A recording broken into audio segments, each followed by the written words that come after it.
Hello. Can I just ask the guy at the back to, I think it is Janus, to do the slides as I say them rather than doing the clicker? Is that okay? Can I have a thumbs up if that's all right? Yep. Is that okay? Can they just do it from me saying I'd like a new slide, yeah? That's okay? Okay, can we go back to the first slide? Okay, so I'm Alice Sharp. I'm the curator and director of Invisible Dust, and I would really appreciate for my session full attention. Everybody here has come a long way to speak to you, and I just think for 20 minutes, if I can have your attention, I would really, really love that. That'd be really great for me. As Marco said, we're based in the UK. I just wanted to mention that I've never been on such a panel with such magnificent moustaches. I just wanted to mention that. So I think hard pressed to beat that. I'd like to start off with people in the room tend to see art and science as very separate. Who would consider that they've either had some artistic training or been involved in art in some way in the room? Can you put your hands up? Well, that's quite a lot. I'm quite impressed. Okay, quite an arty bunch. What about science? Who's had a science background or involved with science or working with scientists? A few more people to put their hands up. And then how many are policy makers? Okay, so it's quite an even spread, actually. So that's really interesting. So in this room, we've got a real mixture between art, science, and policy makers. What I want to do is talk a little bit more about the ideas behind Invisible Dust, and then I want to talk about a couple of themes that tie right back to Michel's presentation at the start. First of all, about making the commons visible. Secondly, I'd like to talk about oceans. Are the oceans the commons? And thirdly, I'd like to talk about stories about the commons. So I'm going to start off with Invisible Dust. Everybody asks us about the name, unusual name. So I met a scientist, and he was looking at air pollution. And I said to him, how do you look at air pollution as a scientist? And he said to me, I measure dust through time. I thought that sounds like an incredible art project. So he looks at dust and how it changes in time. So he used pictures of Monet, Turner painting Westminster in London to show how air pollution has changed from something very visible to the invisible air pollution we have today. Now, I know when we have smogs over our cities, it's not so invisible, but generally air pollution is actually very, very invisible. And there's things in our cities like parents go, drive their child to school, sit outside the playground, polluting their children. Scientists have found the playground is more polluted than the neighbouring streets. We are, as human beings, polluting our children as they grow up. We have to think about this. This is something we have to take action on. So Invisible Dust, what do? We make the invisible visible. It's quite difficult for ordinary people to make that connection into things like climate change. Science has to be objective. It's a very important science, but it's very difficult to reach you on a personal level. Do I want to change when I see that scientific report? I'm not sure. There's something else that's prioritised. So in Invisible Dust, as Marco pointed out, we work across environmental themes. We look at air pollution, we look at biodiversity, we look at climate change, and we engage hearts. That's where we want to go. We want to go to the heart. So let's come back to this making the commons visible. Right, art is very specific. If you're an artist, you work in a specific way for a time and a place. We could go on to the next slide, it'd be really useful. And with art, they're not going to, and then he's not, okay, brilliant, fantastic. I had the way. Right, okay, so this is an example of a project we did. An artist in a schoolroom with a scientist looking at air pollution in East London schools. The art is very specific. We're getting a piece of art which is made about breathing. We're getting the children to understand that air pollution is to do with their breath. Previously to this, they would draw a car or a factory, fine, but actually we're breathing it in, and it needs to be understood as in that way. So art is very specific. However, science, right, science. A lot of people said there were science backgrounds here. Science makes universal truths. If we say all around the world, we've got people from amazing array of countries here, 2 + 2, what are we all going to say? The answer is 4. In any country, in any nationality, in any religion, 2 + 2 makes 4. So science is universal. So what is very powerful about science, that it's true everywhere, Climate change, it's affecting us all, whether we live in the UK, Istanbul, New York, it affects us all. But actually, it's not embodied. And what we do in Invisible Dust is we embody that science. We give it emotional meaning. We make it attractive. We make it public, get involved in it. So if I could go on to the next couple of slides. Okay, this is in the Olympics. We worked with local communities showing how air pollution was adversely affecting the black and ethnic minority communities in the East End of London with an artist called Faisal Abdullah. We go on to the next slide. We worked opposite the House of Parliament in London, looking at how children are affected by air pollution. Children's lungs are growing, so children are much more affected by air pollution than adults. And this is actually an image of a child which the artist projected on top of the, opposite the House of Parliament. We go on to the next slide.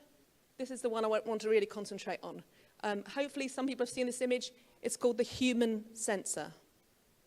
Now the artist who made this is called Kasia Mulga. She suffers from asthma. She decided to try and think about this idea about air pollution because when she goes outside her house and she goes into the street, she can tell you whether or not the air pollution has gone up because she starts to find it difficult to breathe. So she understands her body is a sensor straight away. So what she did was she designed this incredible costume, a wearable, which has got sensors in it. And so we worked with her to have performers walking down the street. As the air pollution level changes, the costume changes colour. So when you get to the traffic lights, which is where most of the air pollution is centred, for example, it's much worse at the traffic lights, or if you're at a roundabout, the costume will change colour. The other thing that's very interesting when you're seeing the video is the mouthpiece. So the mouthpiece is really amazing because it actually takes the breath of the performer. So instead of it being a very static costume, it goes in, you'll see, the lights go in and out with the breathing. So you start to feel that the costume is part of the body. So if we go on to the video, and I'll talk a bit more afterwards.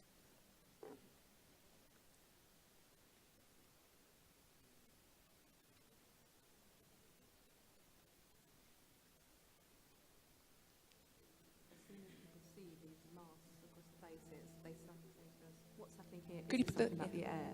It's like smoking, you know, we all know that it's bad. You just need to see how bad things actually are. Can you put the volume up? It's not about being didactic, it's about kind of intriguing in order for a viewer to start asking more questions. Art can connect people with science on a very human level. It aesthetically looks beautiful. We've been working with the artist Kasia Mulga, and she's been collaborating with Frank Kelly, who's a air quality specialist who's based at King's College London. It was actually summer, 3 years ago. It was really hot in London and there was a huge smoke and I got asthma attack. And occasionally I get episodes, but very, very rarely. And it was like a first time in 10 years. And then I started thinking about air, how invisible it is. The pollutions and also pollens, how sick they can make us, and people like me with asthma or COPD were kind of first in the line. We're having this superpower to detect something which is dangerous and invisible. And in a way, our disease informs, other people about what can happen to them as well. She came up with this idea called the human sensor, and the human sensor is something where the amazing costumes that she's developed are responsive to the air that's outside them. So what she's done is making these invisible air pollution into something visible. What we have is a temperature sensor placed in the mask of the suit and which detects the changes in the temperature of inhaled and exhaled breath. And that is a real-time data which is displayed on the suit fading in and out to the rhythm of the breath. Connected with 3G connection to internet, and so we make this data available, and based on this data obviously the suit also changes its colors on the surface. If you worked on something for so long and to see it sort of come to life in real life instead of just on a dummy in your studio, that's what you do this job for basically. It's a really interesting brief. I met up with the designer Kasia and Bianca, the project manager for Invisible Dust, and they said, we've got these capes, they respond to pollution, but the dancers won't be able to use their arms, really won't be able to use their torsos because the wiring and everything's very delicate. So those restrictions have actually been really interesting in the end.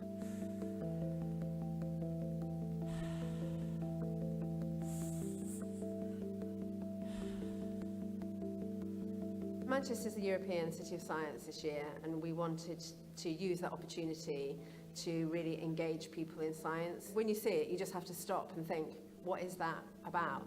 I think it's gradually gained momentum over the week, and I think because it's so visual, people are sharing that image on social media and people are wanting to know more. Suddenly people really understood what the project was about, and I think it's really taken off from there. I've really enjoyed working with Invisible Dust and Human Sensor because the combination of technology, science, art and performance has really helped to start conversations about air pollution. So we've actually got people all around the world interested in this project. We've had people from Tokyo, we've had people from China, we've had people from America really interested in seeing whether human sensor has a resonance for their own cities. With global warming and climate change and more pollutions in the air, scientists don't really know what will happen to us, but they know that, there's more and more people dying out of respiratory disease which are caused by the air pollution.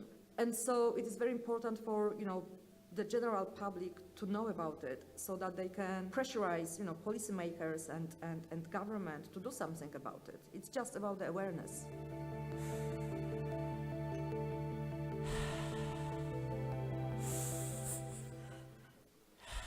Thank you.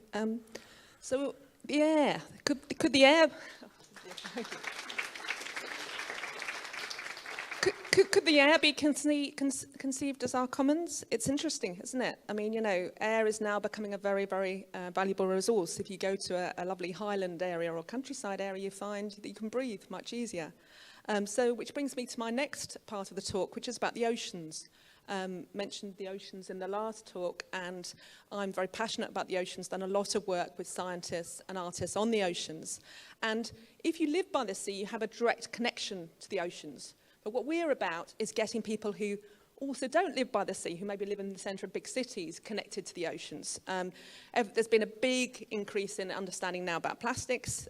Governments are taking initiatives about it, but still there's masses less to do, as we all know. So we organised an exhibition, marine biologists, artists, making pieces about the oceans. And I wanted to raise this one because it ties in very much with the next session that's going to happen at today's event, which is about sci-fi. So we worked with an amazing sci-fi author. He's called China Miéville. I don't know if anyone knows China Miéville. Has anyone read a China Miéville book? Oh, good. Well, at least one person. So China Miéville wrote On London, Crack and the Scar, lots of amazing books, all about the future, and very entertaining and fun. And I met him, and he's an incredible guy. He's got tattoos all down his arm, and he's really kind of amazing looking. And Google him. And he said to me, I've got this childhood dream. I would like to go down in a submersible. I would like to go into the deep, dark bit of the sea. And I just went, oh, God, how on earth am I going to be able to do this? This is not going to be realisable. Got him together with the scientists, and fantastic. The two of them got on really well. The scientist said to me, he's going to go down. We're going to get him down. And this is the type of vehicle that he went down in Bermuda in the 2017 summer. And he actually wrote an amazing essay called Tehom from that. And it was absolutely fantastic for us to have that opportunity to work with such a writer. Following on from that, the last part of my talk is about storytelling and the commons. You probably know artists are great storytellers, and I wanted to talk about a story which has been very important this year in the UK, which is James Cook, who is this kind of big explorer who went from the UK, from a tiny little place called Whitby, which is near where I work in Scarborough in North Yorkshire, and he went right across the world, and he went to New Zealand and the Pacific. Now, the story that all the people know in Whitby is the story of Whitby and James Cook. The story they don't know is what happened when he went to the Pacific, which is a very mixed story, as everyone will know. The indigenous cultures there had quite a tough time. So we thought what we're going to do is get the story by a Pacific Islander artist. So Ahi Lapa Lapa Rans, Pacific Islander who's been living in Auckland, we commissioned her to work on this idea of bringing that story to Whitby. So I'm just going to go straight into the video.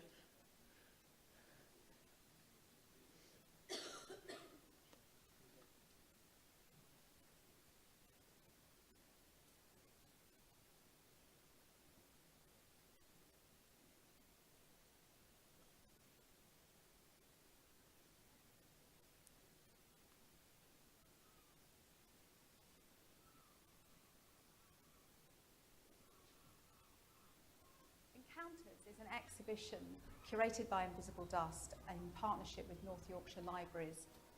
We've been working with 2 artists on 2 new commissions. Both of them have very different approaches in terms of the way they are presenting their work, and both of them are also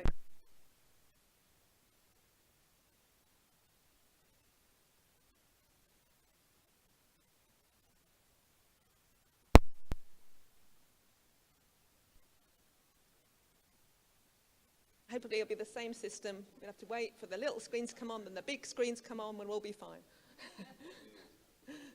Yes. Okay, I can speak about another project while we wait for the video, yeah? Can you hear me without, oh, is the microphone working? Great, okay. I'll finish, I'll talk about another project while we wait for the video. Is that good, yes? So, artist stories. So, we worked with, on a project last summer, which was very dear to my heart, which is to work with women in climate change. And I thought it was really important for women to have a profile beyond, it's not that climate change is particularly a women's issue, it affects us all, but what's really important with climate change is that we all have a voice in it. So I set up a project called Under Her Eye. If we just freeze the video once it does start working, that'd be brilliant. So if anyone knows Margaret Atwood, people know Margaret Atwood here? Show of hands? Okay, so Margaret Atwood's an amazing author, and she wrote a book called The Handmaid's Tale, and in it, it talks about the future of women. It's pretty bleak, and she uses the expression under his eye, and people heard under his eye. It's used a lot in this book. So we changed it, we subverted it, we called it Under Her Eye, and what we did was we invited artists, scientists. Hello, can you hear it? Okay, right, okay. So we'll see what the last video happens. Hold on to your seats, maybe. Are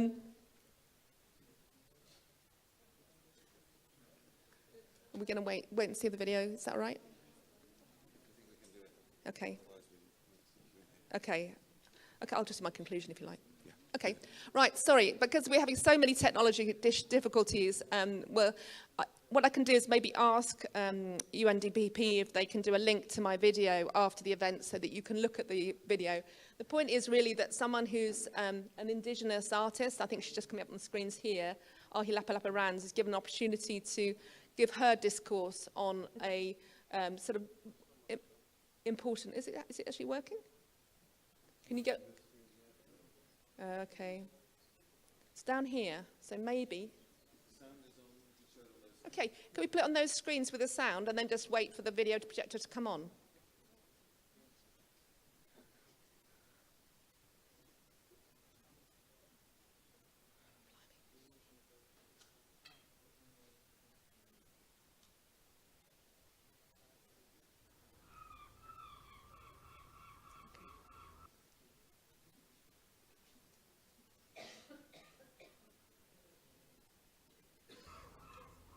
Encounters is an exhibition curated by Invisible Dust in partnership with North Yorkshire Libraries.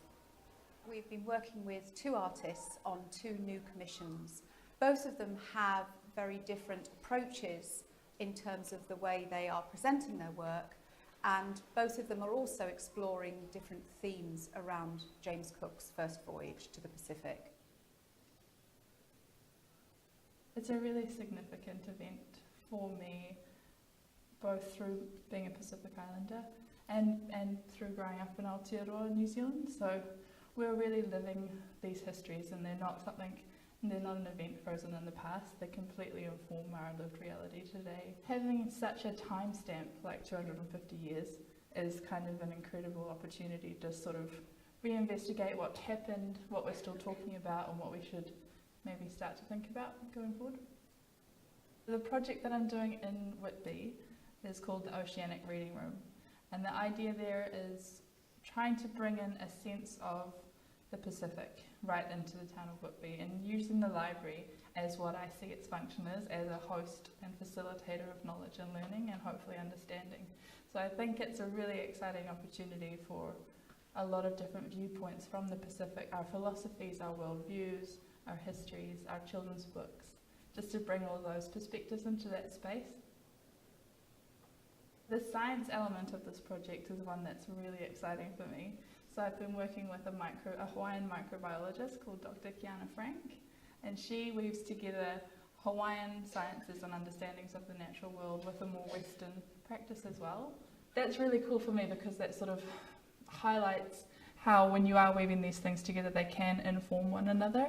Our worldviews can be almost completely distinct, but there are always places where they overlap and support one another. Actually, what we'll do is just close there Commission and I'll responds conclude to because, the- is that right? Just to stop there, great. Okay, so my conclusion, I think it's probably good to get onto the discussion, is that I think the commons is not seen or understood. I think there's a great need to increase the visibility of the commons. Science is powerful. I started the start of my talk, 2 + 2 makes 4.